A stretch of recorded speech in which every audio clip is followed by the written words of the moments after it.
দেখুন, এখানকার মানুষ মোদিজিকে সমর্থন করেন এবং স্থানীয় স্তরে আমরা সবাইকে নিয়ে চলি, মানুষের আস্থা অর্জন করি। ওদের নেতৃত্ব ভীষণ দুর্বল। আর আমি গোটা রাজ্যে কাজ করলেও আমার যেহেতু এটা কর্মক্ষেত্র, জন্মভূমি, আমি এখান থেকে নির্বাচিত একাধিকবার কাউন্সিলর, বিধায়ক, সাংসদ ইত্যাদি হয়েছি। 6-8টা বড় নির্বাচনে লড়লাম 2001 থেকে 2026। স্বাভাবিকভাবে এখানে ভারতীয় জনতা পার্টির সঙ্গে মানুষের মেলবন্ধনের ক্ষেত্রে অল্প কিছু ভূমিকা আমি গ্রহণ করেছি এবং তার ফলে এখানে বিজেপির যে বেস ছিল আমি আসার আগে, সেটা তো একটা বেস তৈরি হয়েছিল, 37% ভোট পেয়েছিল। 2024-এ সেটা 49%-এ পৌঁছেছে।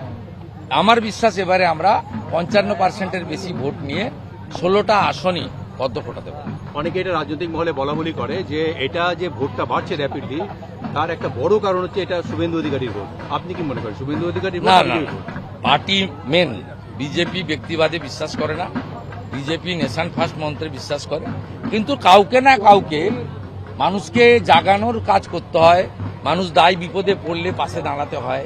প্রচুর পুলিশকে দিয়ে অত্যাচার এরা করে, এক শ্রেণীর মৌলবাদী লোকদের দিয়ে। সব মুসলমান খারাপ আমি কোনোদিন বলি না। এক্ষুনি তো আমার প্রতিদ্বন্দ্বী যিনি ছিলেন 16 সালে, কবির মোহাম্মদ সাহেব, হাত মেলালেন। রাজনৈতিক মতপার্থক্য থাকলেও তা আমার সঙ্গে ভদ্র সম্পর্ক আছে। এখানে তৃণমূলের চিটিংবাজ জঙ্গিদের হাতেই তৃণমূল নেতৃত্ব, তার মধ্যে আবার শিক্ষক আহমেদ সাহেব, তাকে আমি কখনোই ওই সুফিয়ান সাউদ্দিনের সঙ্গে এক পাতে ফেলব না। এই যে জায়গাটা থেকে আমরা একজন যেভাবে বিজেপি বা হিন্দুদের উপরে বিভিন্ন স্তরে অত্যাচার করা হয়েছে, এমনকি কিছু মুসলিম ছেলের উপর অত্যাচার করা হয়েছে। আমাদের এই রাজারাম চকে মাসুদকেও জেল খাটানো হয়েছে, আব্বাস বেগকে জেল খাটানো হয়েছে। সেক্ষেত্রে আমি তাদেরকে দ্রুততার সঙ্গে সাহায্য সহযোগিতা দিয়েছি। সেই কারণে এখানে কর্মীদের মধ্যে একটা জোশ আছে যে আমাদের সবকিছু চলে গেলেও, আমাদের মোটা কাপড় আর নুন ভাতটা আমাদের জেলে গেলেও আমার বাড়ির লোক না খেয়ে থাকবে না। শুভেন্দু আছে বা শুভেন্দু দাদা আছে।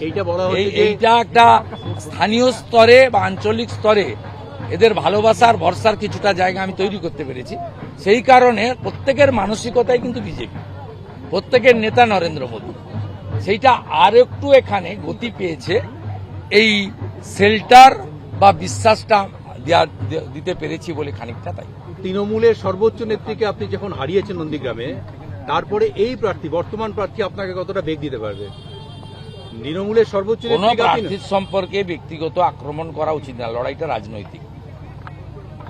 কিন্তু তৃণমূল কংগ্রেসই 2021-এ যে উচ্চতায় নির্বাচনটা নিয়ে গেছিলেন, তারাই নিজেরাই এই নির্বাচনটাকে কোন জায়গায় নিয়ে গেছেন তারাই বলতে পারবেন, আমি বলতে পারবো না।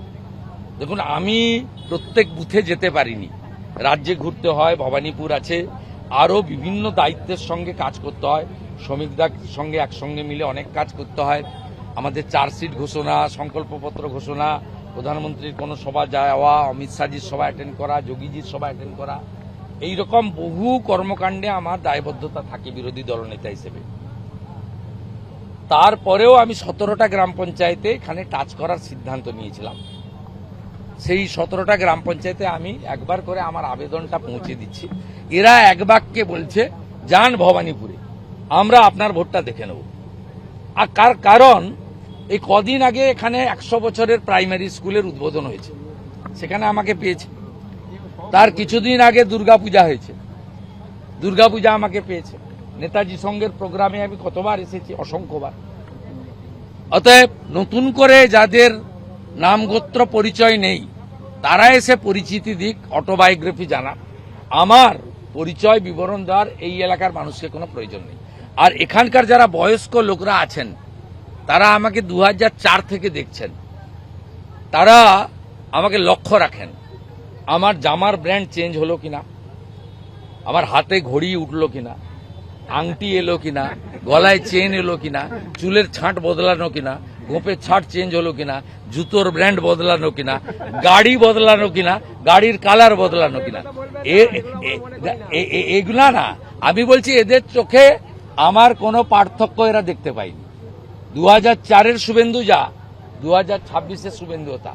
তাই এদের হৃদয়ে আমি আছি, এরা আমার হয়ে ভোটটা করবে এবং নিশ্চিতভাবে ভারতীয় জনতা পার্টি শেষ বড় নির্বাচনে ৮,২০০ ভোটে এগিয়েছিল, তার থেকেও বড় ব্যবধানে এখান থেকে বিজেপি জিতবে, শুভেন্দু নিমিত্ত মাত্র। আচ্ছা, ভোটটা দিতে হবে পদ্মফুলে। 2021 সালে প্রতীক সর্বোপরি 2021 সালে নেতা আমাদের নরেন্দ্র মোদী, জয় আমাদের লক্ষ্য, বিজয় আমাদের সংকল্প, তাই তো?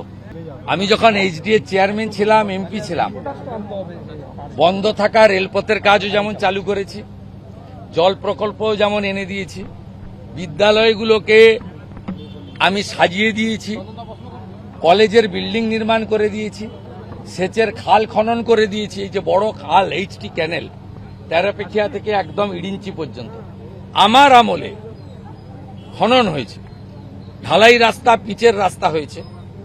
দীনবন্ধুপুর লকগেট থেকে কেন্দামারি খেয়াঘাট নদী ভাঙন রোখার কাজ হয়েছে, জেলিংহামে নদী ভাঙন রোখার কাজ হয়েছে এবং হলদিয়া নন্দীগ্রামের ব্রিজ যেহেতু হয়নি, জেটি তৈরি করে দিয়েছি।